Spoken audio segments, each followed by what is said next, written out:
On a fait en moyenne 27 km par jour. Mehdi me disait, mais tu te rends pas compte de ce qu'on fait? L'ampoule, elle était plus grosse que le doigt de pied. Et donc je dis, ça fait partie du processus. J'avais jamais vu ça. Je m'appelle Mehdi, alias Debra sur les réseaux sociaux. Je m'appelle Ebado. On a fait Paris-Marseille à pied ensemble pour notre voyage de noces.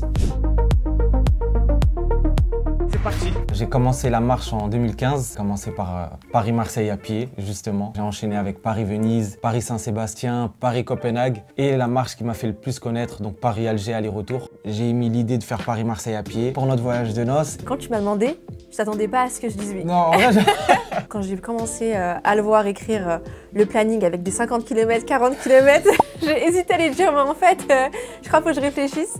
Mais finalement, je me suis un peu laissée emporter par le mouvement. On a fait en moyenne 27 km par jour, 1001 km. 1000 km. 1 200 000 pas. On devait faire, il me semble, 31 jours et on en a mis 37. On a fait une première journée à 40 km. La première journée. La première journée, 40 km.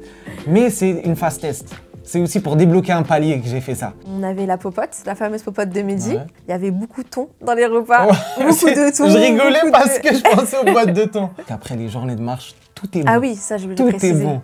Les pâtes blanches, c'est incroyable. Les pâtes blanches à l'huile d'olive, c'est encore meilleur. On a passé des nuits en tente, on a passé des nuits dans des hôtels, des gens qui nous ont hébergés chez eux. On faisait les choses vraiment au jour le jour. C'est ça aussi qui est bien dans l'aventure. Vu qu'au quotidien, on a tendance à tout prévoir. Là, c'est le moment de se laisser à l'imprévu. On a fait aussi des magnifiques rencontres. Moi, j'ai Sergio en tête. Sergio, c'est un monsieur qu'on a rencontré dans un village. J'avais envie de faire une pause et il y a une odeur de pizza qui m'appelle. Et on est arrivé devant un petit restaurant. Et là, il y a un monsieur qui nous regarde. Il a dit comme ça, mais vous êtes magnifique. Venez comme ça. Regarde, la baisse là, la baisse bien.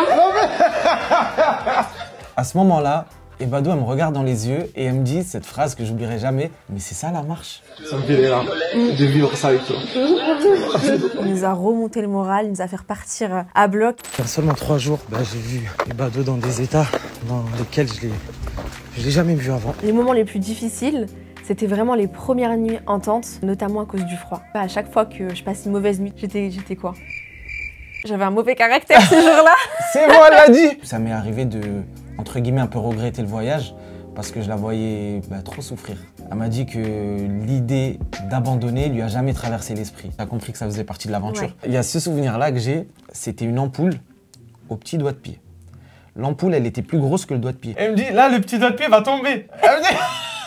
Vraiment, la vérité, c'est que j'avais peur. Et donc je dis, non, ça fait partie du processus. C'est tout à fait normal. T'avais jamais vu ça. Non, j'avais jamais vu ça. C'est là où j'ai vu que vraiment elle a été forte, très courageuse. Franchement, je suis fier d'elle. Vraiment. Merci. Pendant l'aventure, Mehdi me disait, mais tu te rends pas compte de ce qu'on fait? Et je me rendais pas compte en fait. C'est en arrivant à Marseille, j'ai vraiment commencé à ressentir une fierté.